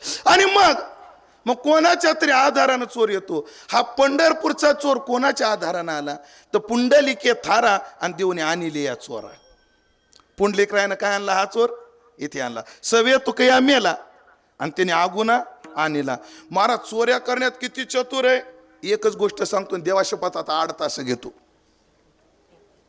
काय घेतो? 8 तास घेतो. एक गोष्ट सांगतो, किती चतुर आहे. हा गोकुळामध्ये असताना ह्याची चोरी सापडत नव्हती. काय केल्या सापडत नव्हती. एक गोपी म्हणली, अगं सगळ्याच्या घरी आलाय, पण माझ्या घरी येऊन दाखव म्हणा त्यांना. हा, माझ्यासारखी हुशार अख्या दौंड तालुक्यात नाही म्हणली. आणि तिनं काय केलं? एका परातीत पाणी भरलं. कशात? परातीत. त्याच्या एक पातेलं पालतं टाकलं, त्याच्या लोण्याचं गाडगं ठेवलं, ते शिंक्यात ठेवलं, त्याच्या खाली बाश टाकली आणि झोपली. ती म्हणली कृष्ण आला तर शिंक्याला धक्का लागणार, शिंक्याला धक्का लागला की पाणी सांडणार, पाणी सांडलं की मला जाग येणार, आणि मला जाग आली की त्याला जाग्यावर पकडणार. लय त्याची माय म्हणती ना रंगे हात आणा, मग दाखवणार. एवढा तिनं मनसुबा आखला आणि झोपली. पण तिला काय माहिती, तू चतुर आहे. हा चतुराचा शिरोमणी. हा गोपाळाला म्हणला, हे रोज जसे आपण खडे गोटे सराटे घेतो तशाच कमळाची देठ घ्या. कशाला देवा? सांगितलं तेवढं करायला डोकं चालू नका म्हणले. कमळाची देठ घेतली. आता कमळाची देठ पायपासारखी असतात. हळूच त्या घरात गेला, त्या परातीत ते देठ सोडलं, असं पाणी ओढलं, तिच्या गादीवर झोपली होती त्याच गादीवर सोडलं. 5 मिनिटामध्ये उजने रिकामं झालं. सगळं क्षेत्र ओलिता खाली आलं. आणि बघता काय, लोणे खाल्लं गेला ना. सकाळी उठून गोपी म्हणती, भया चोरी झालीच. कशी काय झाली असेल? लगेच तिचं लक्ष गादीवर गेलं. बाई गादी कशी ओली झाली? मला तर तशी सवय नाही. नाही तुम्ही गडबड करताय. ऐका, तुम्ही ऐकून घ्या आधी.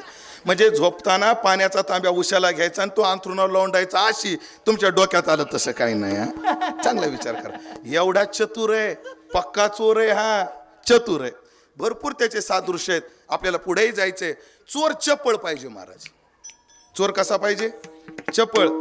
मागमुख लागला असं चिंगाट पडलं पाहिजे. 5 मिनिटात हात वळणच. चोर कसा पाहिजे? चपळ. नाही तर मांदाड चोर आला आणि कोणी जागा झालं, तुम्ही थांबा मी पुढे पळतो, मग या तुम्ही. मी पुढे जातो, असं म्हणून चालत नाही. तसा चपळ आहे का नाही पळायला? आता किती चपळ आहे? एक प्रमाण आहे का? प्रमाण आहे का? प्रमाण कसं आहे? आधी तुम्हाला वेगाचं गणित सांगतो. आपल्याकडे मला सांगा, इथून तुम्हाला चौफुला किती किलोमीटर आहे? 10 किलोमीटर. पायी जायचं ठरलं तर 2 ते 2.5 तास लागतील. कुठं? चौफुल्याला. सायकलवर जायचं असल्यावर बोला की अर्धा ते 1 तास. 1 तास. मोटरसायकलवर जायचं ठरलं तर 20 मिनिटं. 4 व्हीलरनं जायचं ठरलं तर ट्रॅफिकानं उसाचे ट्रॅक्टर लागले नाही तर 10-15 मिनिटं. हेलिकॉप्टरनं जायचं ठरलं तर त्याच्या टेकअपला लँडिंगलाच वेळ जाईल, नाही तर प्रवास 2 मिनिटात होऊन जाईल. हाच प्रवास जर मनानं करायचा ठरला तर चौफुला म्हणल्यापासून 4 चक्रा झाले असते तुमच्या चौफुल्याला. एवढं मन काय आहे? वेगवान आहे. आणि शास्त्रात नियम असा आहे, पुराणात असं म्हटलं अविनाश महाराज, जेवढा मनाचा वेग आहे गरुडाचा वेग तेवढा आहे. सगळ्याचा ताशी वेग सांगता येतो. रेल्वे ताशी किती धावते, वंदे भारत किती धावते, दुरांतो किती धावते सांगता येतं. एवढंच नाही, विमान जेव्हा रनवेवर टेकअप घ्यायला स्पीड घेतं तेव्हा विमानाचा तासी वेग 250 ते 300 असतो. आणि जेव्हा विमान टेकअप घेऊन डीप स्पीडला येतं, पण कोणतं म्हणजे हे प्रवासी विमान, तेव्हा त्याचा वेग ताशी 1200 किलोमीटर असतो. मी जेव्हा पहिला विमान प्रवास केला तेव्हा किंगफिशर होती कंपनी, किंगफिशरनं केली होती. तेव्हा माल्या भारतातच होता. मी जेव्हा पहिला विमान प्रवास केला तेव्हा त्या किंगफिशरच्या त्या फ्लाईटमध्ये प्रत्येक सीटच्या मागे एक स्क्रीन असायचं.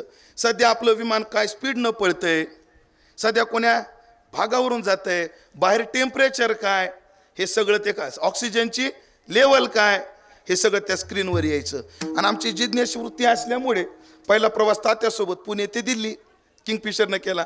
तेव्हा मी ते सगळा अभ्यास करून डोक्यात ठेवलेलं आहे. ही घटना 2003 सालची. किती? 2003 सालची. असो, एवढं वेगानं, सगळ्या वेगाचं माप आहे, पण मनाचा वेग सांगता येईल का? नाही. आणि गरुडाचा वेग किती आहे? मनाच्या वेगा एवढा आहे. पण जेव्हा परमात्मा पळतो तेव्हा गरुडाला मागं टाकतो. तुमच्या जीवावर एक प्रमाण मला म्हणायचे, लय जलद म्हणायचे, लय उंच म्हणायचे. आधी प्रमाण शिकवतो तुम्हाला. त्वरा झाली गरुडा टाकी येले मागे, आणि द्रौपदीच्या लागे नारायणी. पाठे का? म्हणा, त्वरा झाली गरुडा टाकी येले मागे, द्रौपदीच्या लागे नारायणे. प्रथम महाराज, गणेश महाराज, तुम्हाला जेवढं पळता येईल तेवढं पळा. आता त्वरा झाली गरुडा टाकी द्रौपदीच्या लागे नारायणे.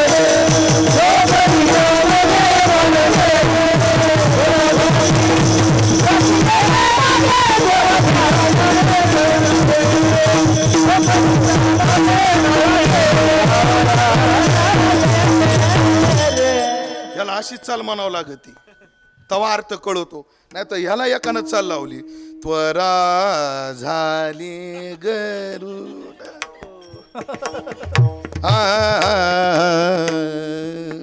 त्वरा झाली. ह्याला माग नाही टाकलं पाहिजे, माग नेलं पाहिजे, तिंबला पाहिजे. महाराज, गजेंद्राच्या वेळेला गरुडाला यानं मागं टाकलं. एवढा चपळ आहे. शेवटचं सांगतो आता, चला. चोरात चपळता लागते, हा चपळ आहे. चोर निष्ठूर लागतो. चोर कसा लागतो? निष्ठूर. एक चोर एका घरात गेला, म्हातारा जागा झाला. म्हाताऱ्याने चोराचा हात पकडला. भाऊ, कोण्या गावचा? म्हणे मानवतचा. कशाला आला? बाबा, मी चोरी करायला आलो. कोण म्हणतंय? चोर. म्हातारा आरडलो, ए चोर शिरला, चोर शिरला, चोर शिरला. तेवढ्यात पोरं जागा झाले. दुसरा चोर म्हणते, अरे चल ना. हा चोर मला म्हाताऱ्या माणसाने हात धरलाय, त्याला झटका कसा मारावा? असं म्हणून चालतं का चोराला? नाही. चोर निष्ठूर पाहिजे.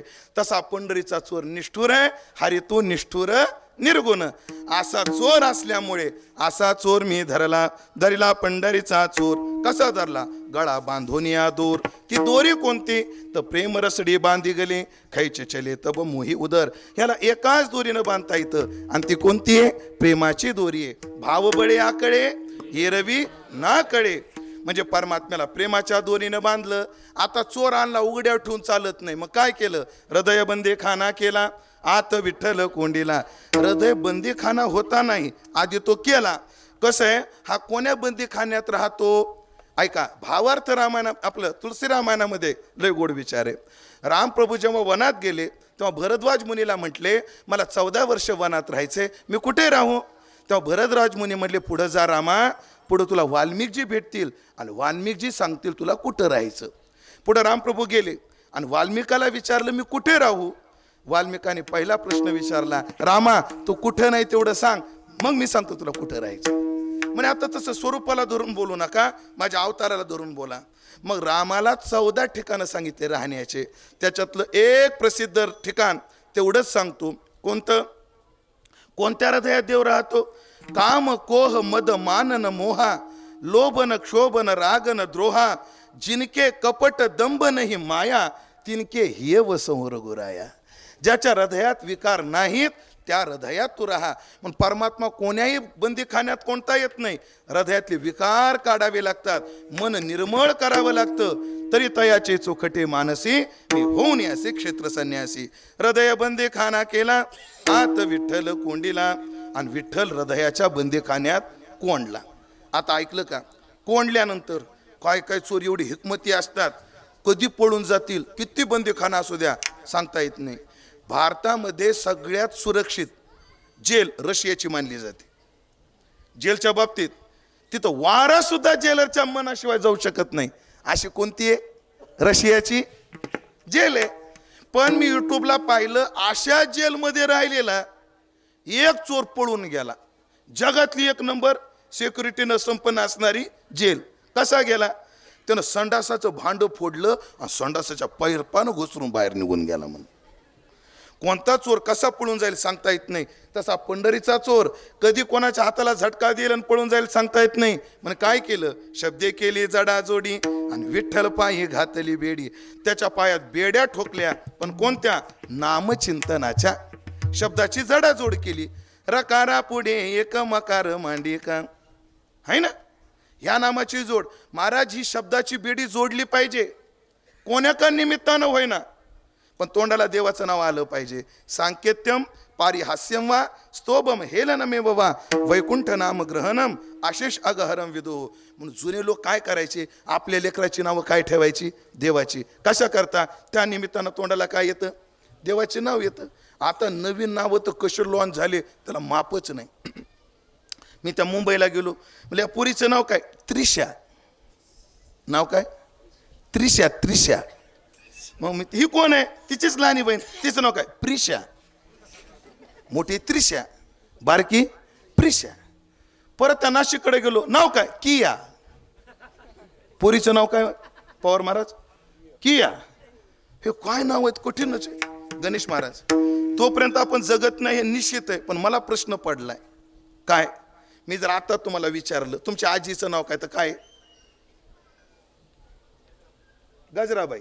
तुमच्या आजीचं नाव? चंद्रभागाबाई. तुमच्या आजीचं नाव? ठकूबाई. तुमच्या आजीचं नाव? तुमच्या आजीचं नाव? मनकर्णिकाबाई. अविनाश महाराज तुमच्या आजीचं नाव? झुंबरबाई. माझ्या आजीचं नाव केशरबाई. असा जर प्रश्न एखाद्या कीर्तनकारानं 5-50 वर्षानंतर विचारला, तुझ्या आजीचं नाव काय? प्रिशा आजी. तुझ्या आजीचं नाव काय? त्रिशा आजी. अरे तुझ्या आजीचं नाव? सानिया आजी. किया आजी. सगळ्यात कर तर पुढे आर्यन आजोबा. तोपर्यंत आपण टिकत नाही, तो भाग सोडून द्या. पण अवघडच आहे. पण कोण्या का निमित्ता होईना पण देवाचे नाव जोडले पाहिजे आणि ती बेडी देवाच्या पायात पडली पाहिजे. कारण जिथं नामचिंतन चालू आहे तिथून त्याला जायची हिंमत नाही. शब्दे केली जाडा जोडी, विठ्ठल पायी घातली बेडी. अजून एक आहे महाराज, धरलेला चोर त्याला कबुली करून घेण्याकरता कोर्टाकडून कस्टडीची काय आणावं लागते? ऑर्डर आणावं लागते. आणि मग कस्टडीची ऑर्डर आणून त्या चोराला काय केलं जातं? फटके दिले जातात चोराला. तसं या पंढरीचा चोर आम्ही धरला, हृदयाच्या बंदीखान्यात ठेवला, शब्दाची जडाजोडी करून बेडी घातली आणि त्याला फटके कोणते दिले? सोहम शब्दांचा मारा केला. सोहम शब्द. बरं मार कोणता द्यायचा? जो झोंबत नाही तो नाही, झोंबतो तो मार. आम्हाला विज्ञानाला शिक्षक होते पौळ सर. त्यांच्या मारायच्या टॅक्ट काय वेगळ्याच होत्या. त्या अन्य सरासारखे छड्या नव्हते मारत. ते काय करायचे, हे चाळ्याजवळचे केस धरायचे आणि ओढायचे. इतके दुखतात, ओढून बघा फक्त स्वतःचे. ते काहीतरी वेगळं असतं.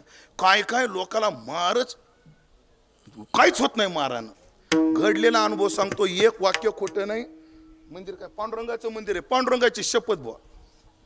अविनाश महाराज, आम्ही पंढरपूर आळंदीला दिंडीला चाललो होतो आणि माळशिरस नाही काही, माळशिरस जवळ एक वस्ती आहे आणि त्या वस्तीवर आमचा मुक्काम पाडला. कुठं? त्या वस्तीवर. सगळे वारकरी झोपले. रात्री 11:30 वाजता आम्ही ज्यांच्या दारात झोपलो होतो त्या नवरा बायकोचे भांडणं लागले. तुम्ही असे बघायला लागले जसं तुम्हाला माहीतच नाही याच्यातलं काय. काय लागले? नवरा बायकोचे भांडणं लागले. बरं, मुद्द्यानं चालू झाले, गुद्द्यावर आले. त्या माणसानं कमराचा बेल्ट काढला महाराज, बेल्ट, आणि रापकन तिला मारला. आम्ही सगळे जागे झालो. बरं, त्या बाईनं रडाव का नाही? देवा शपथ बा, पांडुरंगाची शपथ घडलेलं सांगतोय तुम्हाला. हे रापकन मारलं. तिनं रडाव का नाही? ती म्हणायची हान हान अजून. आता काय करा म्हणजे, काय बेडर बाई, काय बेडर बाई. महाराज तो रागू रागू बेल्ट न हाणायचा आणि ती म्हणायची मार हान अजून. बरं, ते थकला सुनील महाराज, मारून मारून तो थकला. हिने गप बसाव का नाही? पुन्हा म्हणली एका बापाच्या पोटचा असेल तर हान. आता काय करा, काय बेडर बाई मार खायला. एकही वाक्य खोटं नाही महाराज, मी डोळ्यानं पाहिलेलं सांगतोय तुम्हाला. काय काय मार खायला एवढे बेडर आहेत, काहीच होत नाही काय मारानं. एका बाईने डुप्लिकेट दागिने आणले आणि गेली सप्त्यात फिरायला डुप्लिकेट घालून. चोरानं पाहिले, संध्याकाळी गेला आणि तिला दागिने मागितले. आता डुप्लिकेट आहे, द्यावं का नाही? द्यायचं ना. अशी चोरानं हाणली ती बाई, रेमटेली, आणि तिची दागिने हिसकाटून घेतली. आता गप बसाव का नाही? निघता निघता म्हणते न्यान्या मुडद्यानो 100 रुपयाचे आहेत. चोर चिडले, एवढ्या लांबून आलो राव, एवढं डिझेल, एवढा टोल नाका, आणि एवढंच. ते चोर पुन्हा मागं फिरले. गणेश महाराज पुन्हा हाणली, हे रेमटेली. पण आता तरी गप बसाव का नाही? निघाल्या पुन्हा म्हणते जा जा मुडद्यानो, काय मारून मारून मारले आमचा गण्याचा बाप, ह्याच्यापेक्षा जास्त मारितो. आता काय सांगावं तुम्हाला. काय काय असे मार खायला बेडर असतात. तसा पंढरपूरचा चोर एवढा मार खायला बेडर आहे. लक्ष द्या, 56 कोटी वजा 4 एका दिवशी मेले, पण डोळ्याला थेंबर पाणी नाही आलं याच्या. एवढा निष्ठूर आहे, एवढा बेडर आहे. मग याला मार कोणता सहन होत नाही? ह्याला एकच सहन होत नाही, सोहम. त्याला हे ऐक्याला आलेलं चालत नाही. कारण काय झालं, विटोनी निर्गुणा रूप धरिले गोजिरे. तो स्वरूपाला कंटाळा, तत्र एकाकी न रमते. म्हणून त्यानं काय केलं, एकले न कंठेचे म्हणून या येणे, त्यानं द्वैत निर्माण केलं. आणि ही जनाबाई अद्वैत स्थितीला न्यायला लागली. म्हणून सोहम शब्दाचा मारा केला. त्याचा परिणाम विठ्ठल काकुलती आला. आणि काकुलती आलेल्या विठ्ठलाला जनाबाई काय म्हटली, जनी म्हणे बा विठ्ठला, हे जनी म्हणे बा विठ्ठला, जनी म्हणे बा विठ्ठला, जनी म्हणे बा विठ्ठला, जीवेन सोडी मी तुला, जीवेन सोडी मी तुला, धरिला पंढरीचा चोर, धरिला पंढरीचा चोर,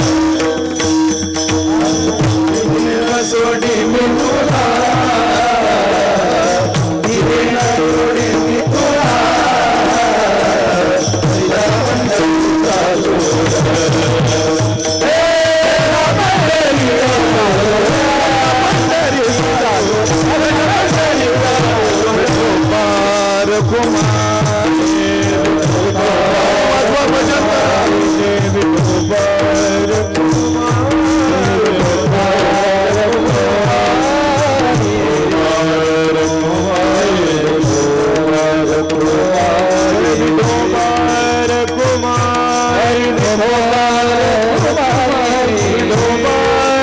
दुनवटे पडियंत याचे ऐकलं का?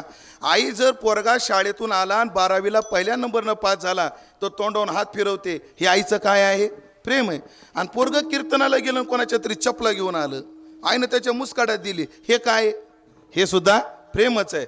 आईचं मारणं सुद्धा हिता करता प्रेमच आहे आणि आईचं हिता करता केलेलं कौतुक सुद्धा प्रेमच आहे. म्हणून दोन्ही अर्थ करायचे. जेव्हा विठ्ठल काकुलती आला तेव्हा प्रेमाचा अर्थ जनी म्हणे बा विठ्ठला, हे विठ्ठला काळजी करू नको, तुला मी सोडणार नाही, अभेदाच्या पदावर जाणार नाही, तुला द्वैताचा अंगीकार करून तुला भक्तीचं सुख देईल, पहिला अर्थ.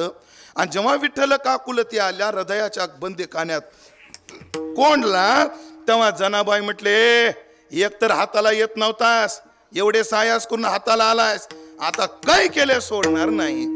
उलट तू जरी जायचा प्रयत्न केला, कैसा जासी सांग आता मजपासून, केले वाता हात दिले संसारा पाणी.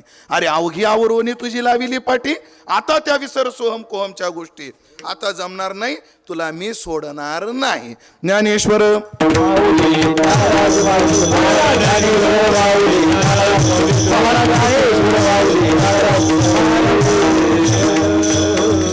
सेवेचा भाग संपलेला आहे. अत्यंत मोठ्या उत्साहात आपण हा उत्सव करत आहात. मी सुरुवातीला बोललो की अत्यंत सुंदर नियोजनपूर्ण आपण हा कार्यक्रमाची आखणी आखीव रेखीव पद्धतीने केली, कारण त्याच्याकरता तुम्हाला लाभलेले मार्गदर्शक आदरणीय आमचे गुरुबंधू अविनाश महाराज. खरं तर मला वाटतं काल बी कीर्तनाला होते, आज पण कीर्तनाला आहेत. म्हणजे ते त्यांचे कीर्तनं टाळून आपल्या गावाकरता एवढा वेळ देतात, एवढं नियोजनामध्ये लक्ष घालतात. खरं तर गावावर त्यांचे काय आहेत? उपकार आहेत. माणसाजवळ पैसा असला म्हणजे सगळं होतं. कोणी सांगितलं तुम्हाला? लावा बरं या कीर्तनकाराला सरळ फोन भेटतात का तारखा? आपल्याला सायास करून भेटत नाही, त्या अविनाश महाराजाच्या फोनवर भेटतात. म्हणून असे नियोजक तुम्हाला लाभले, त्याबद्दल त्यांच्याविषयी सद्भाव. आपल्या गावाचं वैभव आमचे दिनेश महाराज, आमचे आदित्य महाराज. आदित्य महाराजाचं इतकं गोड गाणं, मला तर माझे जे ज्यांचं गाणं मला आवडतं त्यांच्या यादीमध्ये एक नाव आमच्या आदित्य महाराजांचं आहे. कारण जेवढं निर्मळ गाणं तेवढाच निर्मळ स्वभाव. कुठेही आमची भेट झाली, म्हणजे त्यांच्या गावात मी पहिल्यांदा आलो, पण मी ज्या ज्या गावात जातो त्या त्या लय मोठ्या मोठ्या गावात हे असतात. म्हणून त्यांची सुद्धा आज उपस्थिती आहे. आणि खरं सांगू का, ते ह्या गावचे ते मला आज कळालं. हो, आदरणीय आमचे दिनेश महाराज, की ज्यांच्या नेतृत्वात आपण इथं ज्ञानेश्वरीचं काय करत आहात? पारायण करत आहात. म्हणून अशी माणसं सुद्धा आपल्या गावाचं वैभव असतं आणि त्या वैभवामध्ये आपण मोठी भर टाकली आणि असा आखीव रेखीव उत्सव केला. मला जर कोणी विचारलं की सुवर्ण महोत्सव कसा असावा, मी सरळ सांगेन कडे ठाणला होता तसा असावा. म्हणून तुम्ही आपल्या अख्ख्या जिल्ह्याला, अख्ख्या परिसराला एक चांगल्या उत्सवाचा डेमो दिलेला आहे. तो डेमो दिलेला आहे, म्हणून तुमचं कौतुक आहे. आणि माझे गुरुवर्य तात्याचं एक वाक्य सांगतो ना, आता कीर्तन संपवतो. माझे गुरुजी सांगतात, मी जेव्हा गावात प्रवेश केला तेव्हापासून गावात उत्सव आहे आणि त्या उत्सवात उत्साह आहे. नाही तर गावोगावात उत्सव असतात पण उत्साहच नसतं.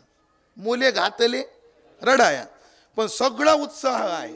तिथं माता मौल्या चपात्या करतात, स्वयंपाकाचा मंडपात आल्याबरोबर तिथं गेटवरच मस्त आरास आहे, ते झाडं गिडं लावून कारंजाचं नियोजन केलेलं आहे. पुढं आलं की अशी रंग बरोबर. गाव हुशार बी लई, रोज रांगोळ कोण काढीत बसा.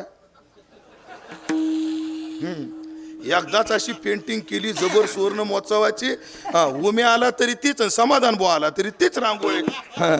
याला बी काय लागतं? डोकं लागतं. आणि अजून सांगितलं, मी सुरुवात केली होती मंडळी, देणारे जसे दातृत्ववान आहेत तसे गावात कर्तृत्व करणारे तरुण कर्तृत्ववान आहेत. म्हणून हा कार्य एवढ्या चांगल्या पद्धतीने होत आहे.